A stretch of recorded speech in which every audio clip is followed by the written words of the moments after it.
Naubos kasi yung oras ko mga pards dun sa may Manila. Kakaabang ng magandang booking. Kaya hintay ko nang makakuha ng yung malaki ba yung pamasahe niya, maka-jackpot tayo. Kaso wala Hindi tayo nakakuha ng malaking booking. Kaya kinuha ko na yung mga bababa lang. Pero pwede na rin. Ang hirap pumanap ng booking ngayon dito sa lugar namin. 9:30 pa lang nag-aabang na ako ng booking Pasado alas 10 na ako nakakuha ng booking. Regular booking to mga pards Bale, dediretso muna ako. Ang hirap pumanap ng booking ngayon dito sa lugar namin. 9:30 pa lang nag-aabang na ako ng booking Pasado alas 10 na ako nakakuha ng booking. Bababa kasi ng pamasahe nila Alamog ngayon. Tsaka walang malapitan. Ito yung lugar na lagi kong nababaligtad mga pards. Minsan natatawag ko tong A. Bonifacio Rizal Avenue pala to. Kasi si Jose Rizal tsaka si Andres Bonifacio parang yun yung mga number 1 na mga bayani natin Kaya kung minsan kakamali ako sa lugar na to. Napagpapalit ko sila mga pards. Ayan yung pick up natin ng mga stainless. Ano yun ma'am? Kulungan ba yun ma'am? Gaya ng plato. Mga estante, plato. Ang social naman kung puno. Nakala ko kulungan. Kaya walang harang. Pick up na tayo mga pards, second booking natin. Gusto tayo nag-drop off to first booking. Dito naman yung pick up natin, second booking.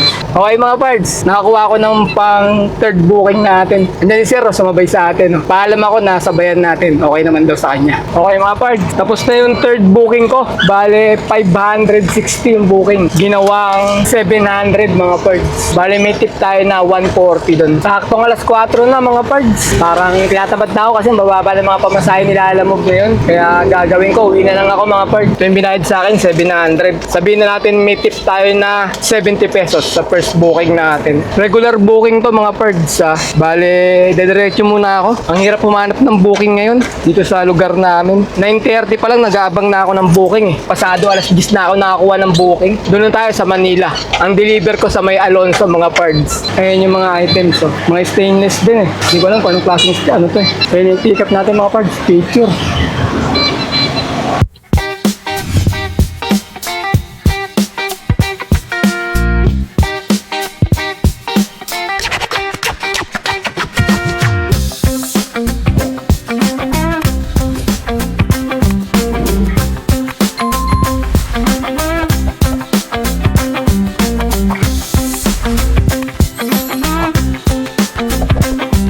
Good day mga pards! Today is another booking day na naman tayo. May 14 ngayon, Thursday, 2026. Time check, may first booking na ako. 10:24 AM. First booking ko from San Bartolome going to Manila. Sa halagang 633. Ang layo ng pickup location ay 3.9 km. 1,000 kg to. Papunta na ako sa may pickup location. Pick up tayo mga pards, first booking natin. Ayan yung pick up natin ng mga stainless. Ano yun ma'am? Kulungan ba yun ma'am? Gaya ng plato. Mga estante, plato. Ang social naman kung puno. Akala ko kulungan. Kaya walang harang. Stainless na daw, mga lagayan ng plato. 70. Ito lang, baby. Ayan na mga parts, pick up natin. Picturean. Picture. Okay mga pards, alis na tayo. Ito yung binayad sa akin, 700. Sabihin na natin may tip tayo na 70 pesos sa first booking natin. Regular booking to mga pards Bale, dediretso muna ako. Ang hirap pumanap ng booking ngayon dito sa lugar namin. 9:30 pa lang nag-aabang na ako ng booking Pasado alas 10 na ako nakakuha ng booking. Doon tayo sa Manila. Ang deliver ko sa may Alonso mga pards. Ang layo ng drop off natin, tignan natin. 15 km mga pards. Bababa kasi ng pamasahe nila Alamog ngayon. Tsaka walang malapitan. Ngayon sana diskarte ko muna, malapitan ito na yung pinakamalapit na drop-off location. Kaya kinuha ko na rin to. Sabi ko, pwede naman Kasi deliver natin sa may Alonso mga pards. Maganda-ganda ron, maraming booking. Kaya bibilisan ko na ng pag-deliver nito. Tingnan natin kung anong oras tayo makakarating doon mga pards. Nakalagay sa map natin, 41 minutes Siguro mga isang oras to. 11:30 mga pards, nandito na ako sa may Rizal Avenue. Ito yung lugar na lagi kong nababaligtad mga pards. Minsan natatawag ko tong A. Bonifacio Rizal Avenue pala to. Kasi si Jose Rizal tsaka si Andres Bonifacio parang yun yung mga number 1 na mga bayani natin Kaya kung minsan kakamali ako sa lugar na to. Napagpapalit ko sila mga pards. Pero ngayon correct ako kasi nasa may Rizal Avenue ang pagkakabanggit ko kaya tama. 11:40 mga pards, nandito lang ako sa may Alonso, Manila. Drop off tayo ng first booking. Ayan, binababa na yung mga stainless na platuhan. Doon deliver natin sa Metro Sky. Okay mga pards, ayan na, nakaragyan na rito sa kabila. Sure.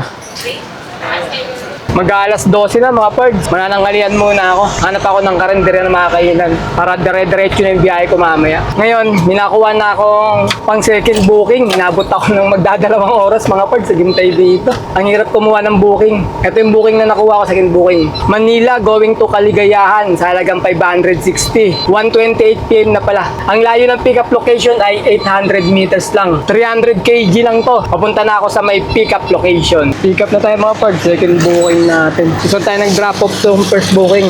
Dito naman yung pick-up natin, second booking. Ayan yung mga items. Oh. Mga stainless din eh. Hindi ko alam kung anong klaseng ano to eh. Ayan yung pick-up natin mga pards. Picture.